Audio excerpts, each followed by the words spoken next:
Hello, my name's Yvette Bethel, and I'm president of Organizational Soul, which is an HR consulting and training company.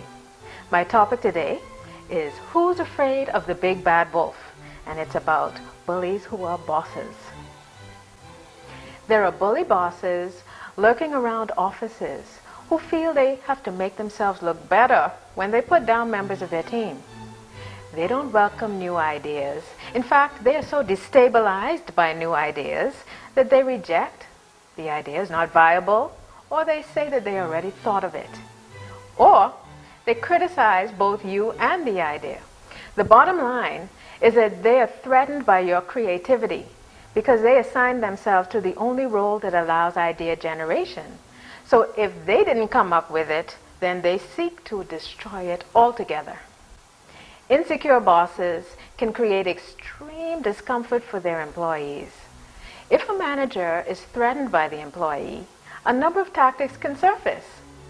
Some bully bosses insist on having employees follow their instructions to the letter.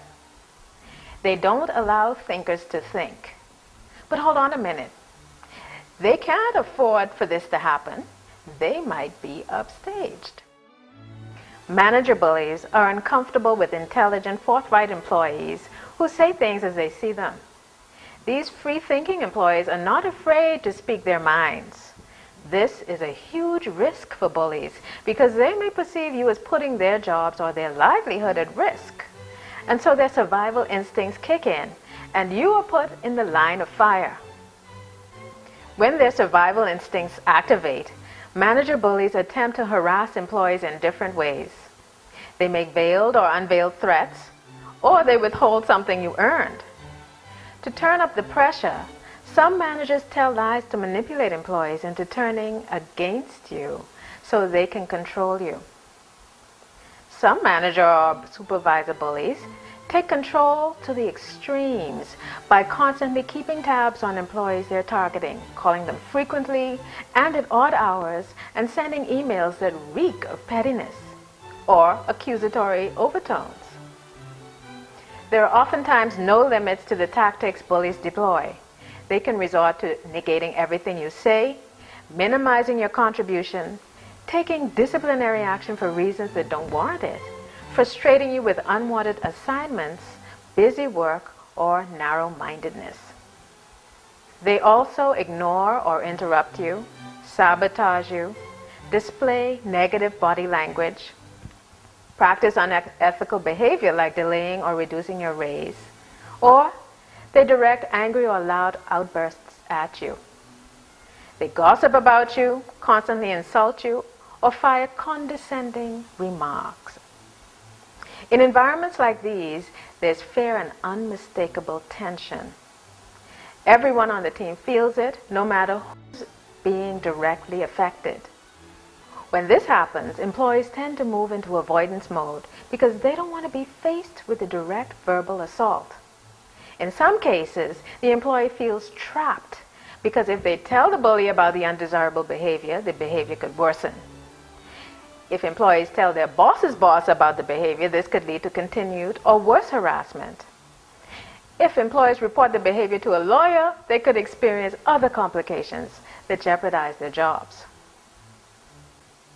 I have seen direct attempts to resolve bullying work, and I've seen these same tactics backfire.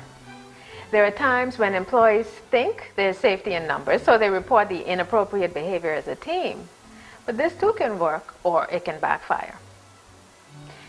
If the attempts to resolve the situation by the executives don't work, either the executives don't believe the allegations, or they approach the bully inappropriately, or they allow bureaucracy to get in the way of an effective solution.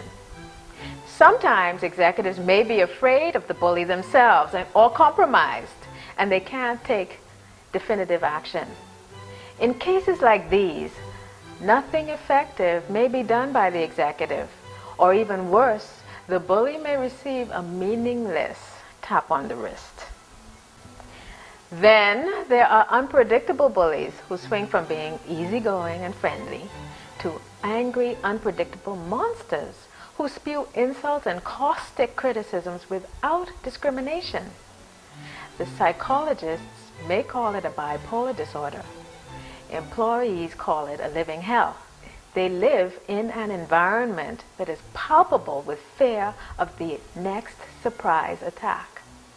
Sometimes bullies are very intelligent high performers who are intolerant of people they perceive as less intelligent or competent than themselves.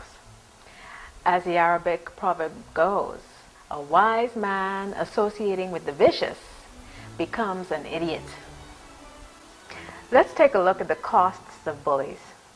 Bullies can create opportunity costs within an organization because interaction with them will be avoided unless it's absolutely necessary.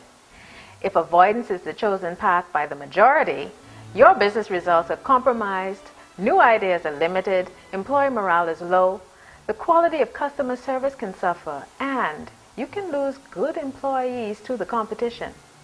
Another cost is that sometimes employees will embellish the truth in order to avoid an unpleasant interaction. Self-preservation mode becomes the order of the day.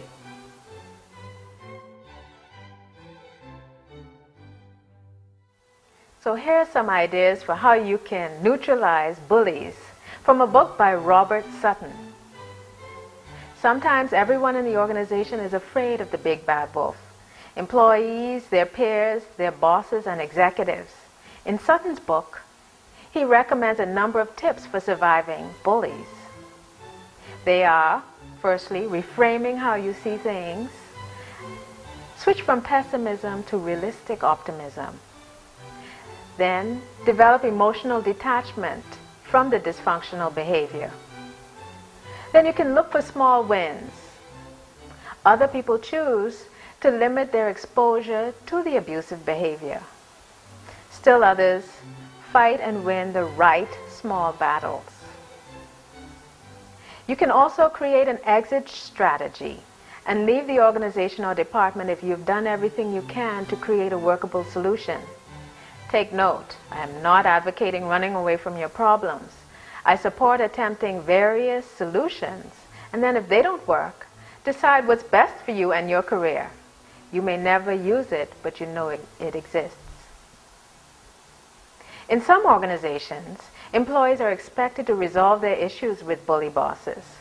This puts the employee in a difficult position because the bully boss has to rate the employee's performance and determine their raise at the end of the year.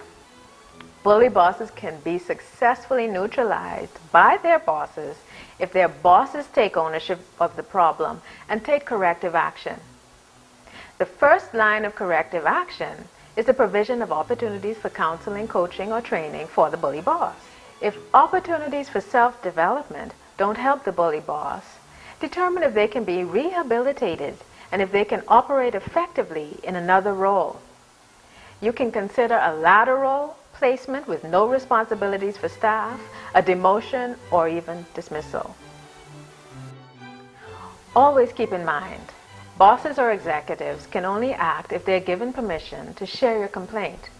So if you cloak your account of the dysfunctional behavior under a veil of confidentiality, you run the risk of perpetual attacks. If you feel there's a possibility that you may be a big bad wolf, admit it to yourself and seek help. Perceiving your coworkers as enemies is unproductive because it diminishes you and it violates members of your team.